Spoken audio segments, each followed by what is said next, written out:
Hello दोस्तों, मैं नितिन साहू स्वागत करता हूं आप सभी का the study helper YouTube channel में।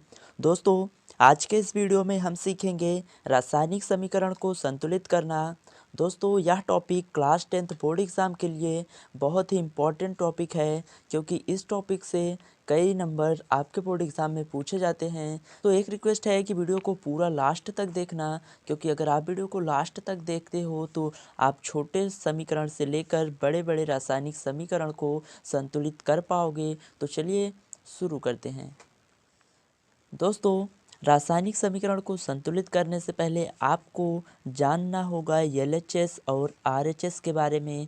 ये क्या होते हैं?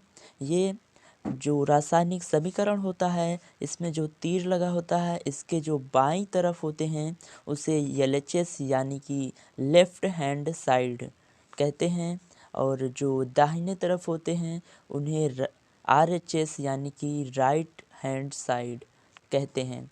दोस्तों, ये एलएचएस और आरएचएस जो होते हैं, जब एलएचएस और आरएचएस के परमाणुओं की संख्या समान होती है तो वह रासायनिक समीकरण संतुलित रासायनिक समीकरण माना जाता है। तो दोस्तों, हमें रासायनिक समीकरण को संतुलित करने के लिए एलएचएस और आरएचएस की परमाणुओं की संख्या को बराबर करना होगा। तो चलिए शुरू करते हैं। सबसे पहला उदाहरण है हमारा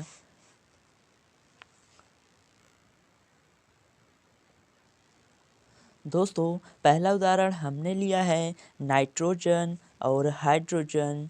तो नाइट्रोजन और हाइड्रोजन आपस में क्रिया करके अमोनिया गैस का निर्माण करते हैं। तो ये है आप हमारा रासायनिक समीकरण। अब हमें इसे संतुलित करना है। सबसे पहले देखिए क्या एलएचएस और आरएचएस बराबर हैं, यानी कि नाइट्रोजन इसमें नाइट्रोजन की संख्या 2 है और इधर पे नाइट्रोजन की संख्या 1 है। यहाँ पर हाइड्रोजन की संख्या 2 है, इधर पे हाइड्रोजन की संख्या 3 है। तो हमें इसे संतुलित करना है। तो चलिए देखते हैं आपको किस तरह से करना है। शुरू में आप इस तरह से कर सकते हो कि पहले जो जो परमाणु आपको दिए गए हैं उनको अलग अलग डब्बे में बनाइए। इस तरह से जैसे नाइट्रोजन है तो आप लिख लीजिए नाइट्रोजन और उसके सामने 2 लिख दीजिए, इसको एक डब्बे में कर दीजिए। और इधर पे हाइड्रोजन है, हाइड्रोजन भी कर दीजिए, इसकी भी संख्या 2 है, इसको भी 2 कर दीजिए। अब तीर लग गया इधर पे। और यहाँ पर NH3 है। जो समूह जो अणु जैसा यौगिक दिया रहेगा हमें उतने ही डब्बे में बनाना है। जैसे यहाँ पर NH3 है तो यहाँ पे नाइट्रोजन की संख्या 1 है और हाइड्रोजन की संख्या 3 है, तो इनको एक डब्बे में करना होगा। इस तरह से दोस्तों, अब दोस्तों आप आसानी से देखिए किस तरह से हमें करना है संतुलित इसको। यहाँ पर नाइट्रोजन की संख्या 2 है, ये एलएचएस है हमारा और ये आरएचएस है। यहाँ पर दोनों तरफ के परमाणुओं की संख्या बराबर होनी चाहिए, तब जाकर हमारा रासायनिक समीकरण संतुलित हो जाएगा। तो यहाँ पर नाइट्रोजन की संख्या 2 है, यहाँ पर नाइट्रोजन की संख्या 1 है, तो हमें यहाँ पर 2 से गुणा करना होगा। तो दोस्तों, अगर हम यहाँ पर 2 से गुणा करते हैं तो यहाँ पर नाइट्रोजन की संख्या 2 हो जाएगा, 2 एक कम 2, यहाँ पर नाइट्रोजन की संख्या 2। तो अब इधर हाइड्रोजन की संख्या यहाँ पर 2 है, लेकिन इधर पे हाइड्रोजन की संख्या 2 तियाँ 6 है। तो हमें यहाँ पर 3 से गुणा करना होगा ताकि हाइड्रोजन की संख्या भी 3 हो जाए। हाइड्रोजन की संख्या यहाँ पे 3 दूना 6 है, इधर पे हाइड्रोजन की संख्या 3 दूना 6 है। यहाँ पे नाइट्रोजन की संख्या 2 है, यहाँ पर नाइट्रोजन की संख्या 2 है, 2 एक कम 2। तो इस तरह से अब हमारा एलएचएस और आरएचएस बराबर हो गया।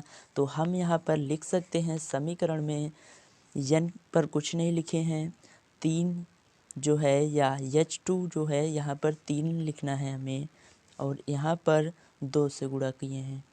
तो इस तरह से ये अब जो समीकरण हमारा हो गया, ये संतुलित समीकरण हो गया।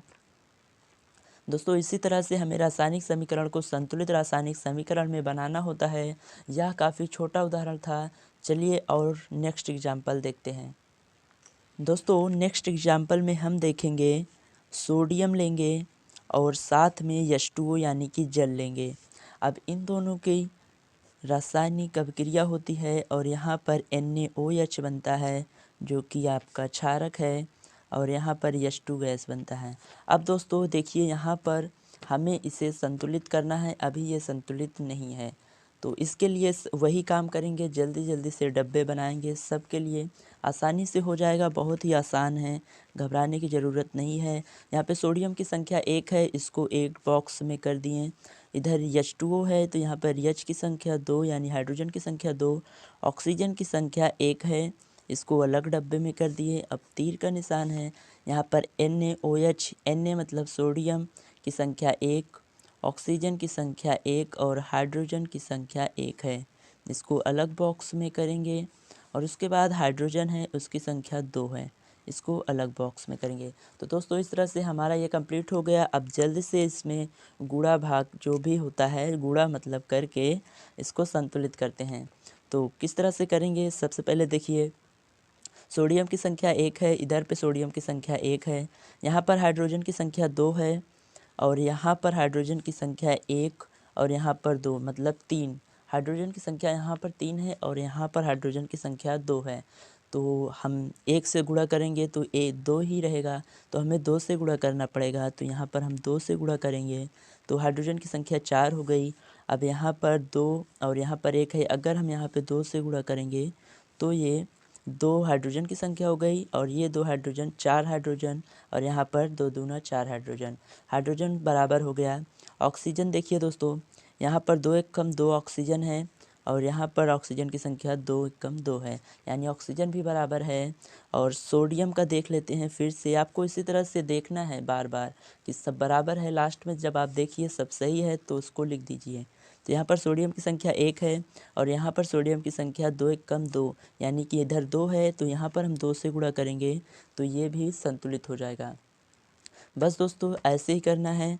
अब यहाँ पर जो जो जिन जिन अंक से हमने गुणा किया है उसको लिख देते हैं। सोडियम पर 2 से गुणा है, और H2O पर 2 से, और यहाँ पर NaOH जो है यहाँ पर भी 2 से गुणा है, और इसमें कुछ नहीं। तो दोस्तों अब ये हमारा जो समीकरण है ये संतुलित समीकरण में परिवर्तित हो गया है।